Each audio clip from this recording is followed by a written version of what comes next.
I was incredibly surprised to see CNN cover this, right? And the conversation is basically, why are men choosing to be single? Again, why are men choosing to be single? Make sure you hit a like for the YouTube algorithm, subscribe to the channel, turn on your notifications. Let's get into the video, y'all.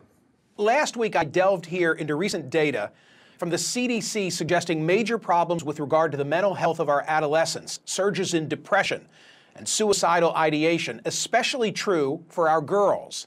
This week, I found cause to worry about young men. This headline from The Hill, it caught my eye. Most young men are single. Most young women are not. Remember that. Remember this literal quote right here. Most young men are single. Most young women are not. Most young men are single. Most young women are not. All right. Thank you, Gemini. I'm going to read your super chat shortly. The story reported that as of 2022, Pew Research Center found 30% of U.S. adults are neither married, living with a partner, nor engaged in a committed relationship. So this is how they're defining single. 30% of U.S. adults, almost 1/3 of everybody, is by themselves. They ain't married. They're not living with a partner. They're not even engaged in a committed relationship. This is according to Pew Research Center, which is a reputable research center. Okay? So they don't even, I define single as either you're married or you're single. I don't have no gray area. They're defining single as just somebody that you're with. All right? We add in all of the factors in the context before we deep dive into this. Nearly half of all young adults are single. Now, look at these numbers. 34% of women, twice as many, a whopping 63% of men. What explains that? I pulled the Pew study and I read with interest. Turns out since 2019, the share of single men who say they're looking for dates or a relationship has declined from 61% to 50%. In 2018, 28% of men ages 18 to 30 reported they'd had no sex in the past year, compared with 18% of women of that age. So nearly 1/3 of men were honest enough, because you know niggas be lying about whether or not they get in that box or not. It's still dudes that be lying on they D, all right?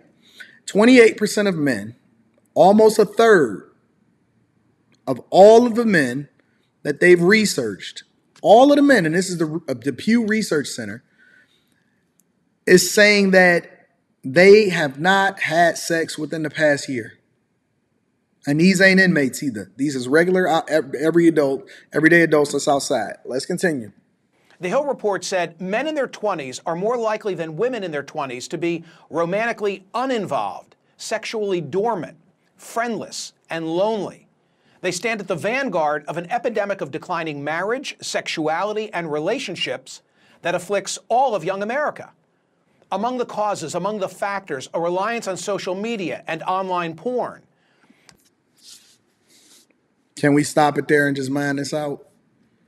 Can we stop it there and mine this out? Now they're giving you the factors. They're deep diving, and they're giving you the additional context. What do I say all the time? Stop watching porn. Stop using porn. Stop depending on porn. I say this all the time. I had this conversation with y'all all the time. The more availability that you have, the more options that you have, the worse decisions that you generally make for yourself. The more freedom that you have, the more bad decisions that you usually make for yourself. Let's continue. But also, more young women are hooking up with each other or dating and marrying slightly older men, and heterosexual women are getting more choosy. More women. This is the Sodom and Gomorrah that y'all wanted. More women are starting to bump uglies. I'm going to tell you the way that my mama told me. She said women that rub monkeys together.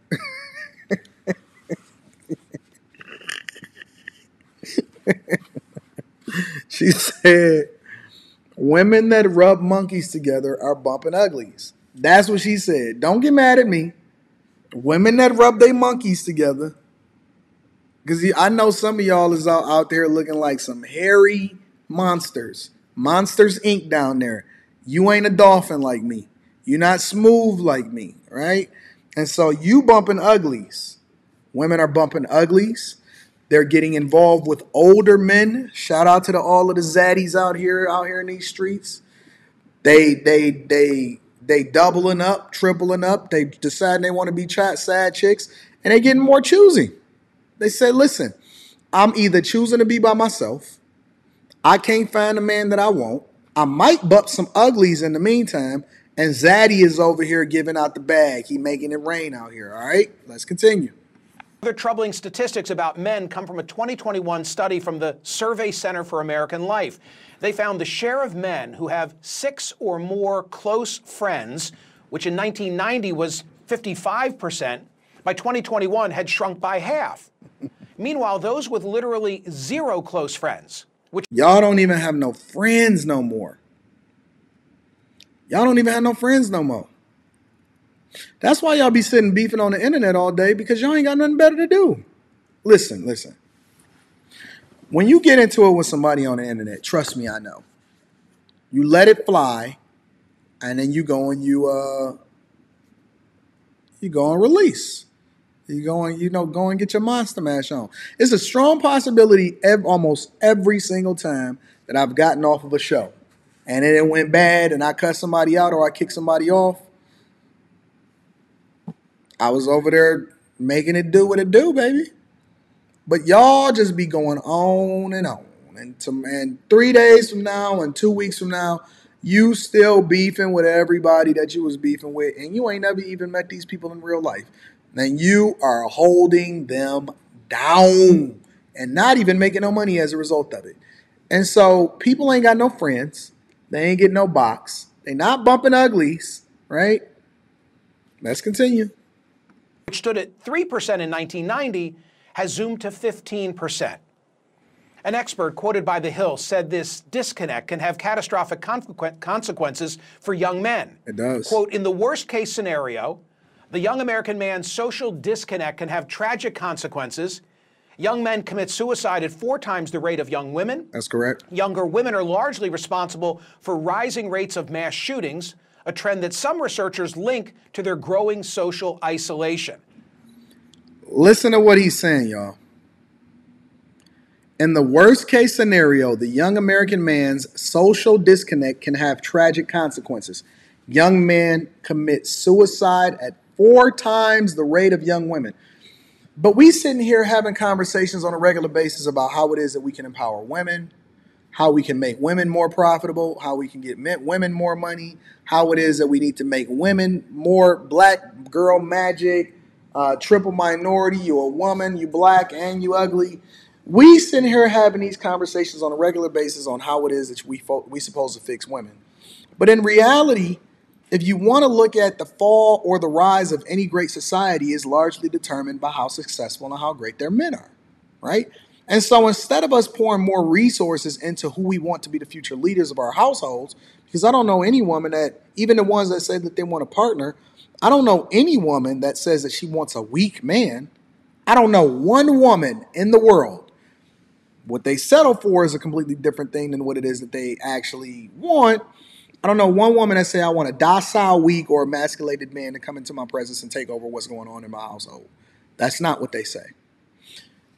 Young men commit suicide at 4 times the rate of young women. Young men are largely responsible for the rising rates of mass shootings, a trend some researchers link to their growing social isolation. Well, those words reminded me of a conversation that I had over a year ago right here on CNN with NYU professor Scott Galloway. But the issue is when you have a group of men, the lower half of attractiveness of men and online dating, which has doubled, now it's about half of relationships. And the top 20% of men in terms of attractiveness get about 60% of the interest. You end up with a group of men that are more prone to conspiracy theory, more prone. So then listen to what he's saying, conspiracy theory. So now you got a bunch of dudes online, because that's where they congregate. They congregate in groups online, and it's not their fault. They've been isolated. They've been emasculated. They've been raised by single mothers. And now they're in a space to where the top 20% of men, according to what this man just said, get 60% of the women. That's 3/5 of all women on the face of the earth, that means that you get a side chick, you get a side chick, you get a side chick, you get a side chick, and you get a bust down. That's what it's saying. This is saying that, listen to what we're saying, y'all, and it's going to largely tie back into my original point that I made in the first place. All social media did is the same thing that money does. It exaggerated what we already knew the problem was to be. So if you wasn't out and about and actually improving yourself and getting that bag and whatever it is that you was doing before, all technology did, or all money does, is make you more of who you already are. You become more of that good thing or that bad thing. Social media didn't solve for your problems by making sex and box more easily available. And when I get on these panels, especially when I'm on Fight Club at night sometimes, and everybody is getting boxed, everybody is busting her down, and everybody got all of these different options. And listen, I ain't messing with that chick because she a single baby mama. You's a lie, and the truth ain't in you. Because the research is showing that if it's 700 people that was watching Fight Club, or 800 or 1,000 people that's watching Fight Club, I see over 1,000, over 1,100, over 1,200 people in here right now. That means that there's somebody that is watching this, typing hard, acting like they getting all of these options in a box, and they get nothing. That means that there's an 80% window that you have not gotten boxed in the last month, 2 months, 3 months, 4 months, 5 months, 6 months. And somebody else is probably busting down your baby mama who you got left by in the first place. This is a problem. This is a problem. Feminism is a problem. Celebrating black girl magic is a problem. Not continuing to build our men up to be what it is that they need to be, and then allowing for them to actually be rewarded for their hard effort and their hard work is a problem, because then it creates these problems and these mass issues that we then have to deal with all together as a society. See, at some point, society is going to get to the point to where it's already a class war. It's already a class war. And it's going to grow to the point to where you guys are, the women, are largely going to be the punching bags for the men that don't feel like they can adequately compete with other men. You want to know the clearest example of it? Women's sports. You know who about to take over women's sports? Men. I watched a track and meet video the other day, a recent track and field video. And now they have allowed, largely within women's sports, men to be able to say, hey, I identify as a woman and I want to kick your ass. They in wrestling, they in swimming, they in track and field. Hopefully they go on into listen, because this is what you wanted. Hopefully they go into the WNBA and they be bodying y'all and dunking on your fucking head because you wanted equal. Well, guess what? Equal looks like this. It looks like there is no specific differentiation between a woman's sport and a man's sport. It's just basketball, wrestling, football, kick your ass. Let me show you what it is that I'm made of. And the dude didn't even try, and he was kicking them chicks' butts all day long. And now y'all want to get upset about it. Now y'all want to try to figure things out. We already in Sodom and Gomorrah. It's over. It's over. Let's continue. Prone to misogynistic content, more prone to not believe in climate change. So this is the American story. If it's written with a pen whose ink is failing young men, does not end well. This is an existential crisis, failing young men. As always, Professor Galloway was prescient.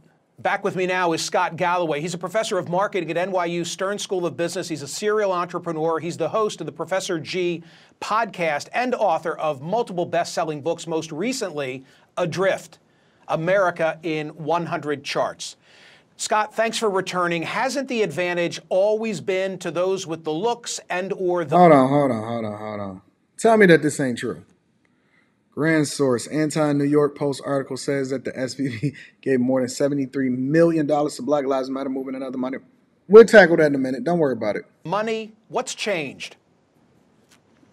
First off, Michael, I just want to say thank you for raising this issue a year ago when a lot of media companies were afraid to talk about this for fear of it being pro-men was somehow being anti-women. Look, this is returning to the natural order of things. For the majority of history, a small percentage of men have had the majority of the mating opportunities. But in America, we decided to make a huge investment in what would probably be the greatest innovation in history, and that is in the middle class. From 1945 to 1947, 7 million men returned from war were discharged from the service, and we decided to give them the GI Bill, subsidized mortgages. We saw education rates go from 5 to 45%. They were valued, and we had such a strong manufacturing base that you had massive marriage and household formation. And some men were seen as more economically and emotionally viable.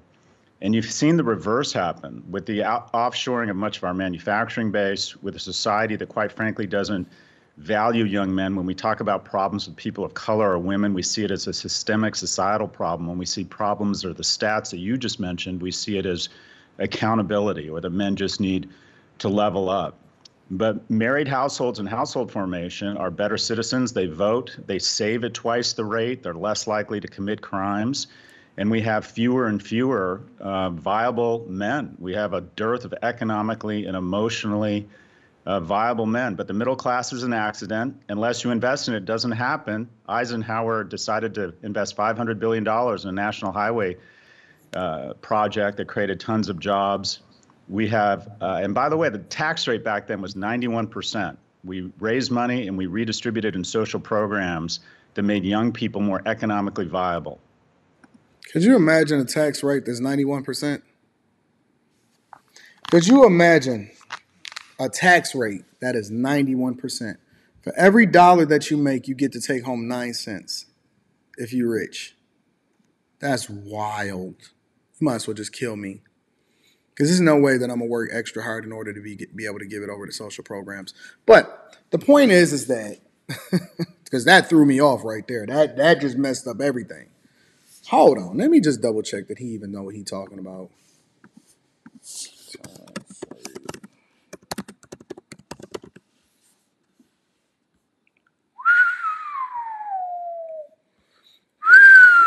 He was absolutely right. He was absolutely right. Wow. You can't dispute the facts. You certainly cannot dispute the facts. He was absolutely right. For tax years 1944 through 1951, highest marginal tax rate for individuals was 91%, increasing to 92% for 1952 through 53, reverting to 91% in 1954 through 63. For the 1964 tax year, top marginal rate for individuals was lowered to 77%, then 70% for tax years 1965 through 81.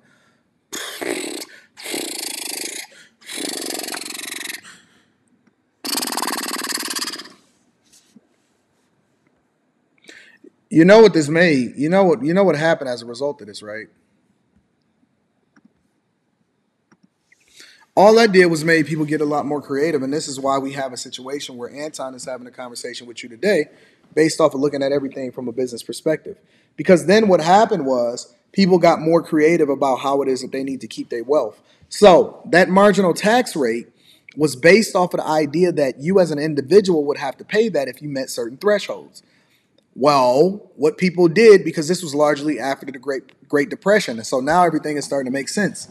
After the Great Depression, this is probably what was enacted in order to satisfy the taste of the eat the rich. So the rich people said, all right, cool. We're going to start getting these tax loopholes and looking at things more from a business perspective because you can't tax me on anything that I didn't make. And so now, in 2023, somebody like Anton makes sure that I donate or I give everything and I redistribute everything back into my companies so that I don't have to pay the same taxes as you do. And then exponentially, rich people became richer, and then 1% of the nation owns 90% of the real estate. And so they created an issue and a problem by not actually doing the thing that was in the best interest of the people, but having this rich eat the rich mentality that then absolutely destroyed everything. And they still didn't even know how to manage the money effectively because they then started to print more money. Don't even get me started because I'm about to start deep diving. But all it did was create an environment where rich people said, all right, cool, I'm going to figure out how to not pay no taxes since you want to take everything. 91%, 92%, man, that is crazy.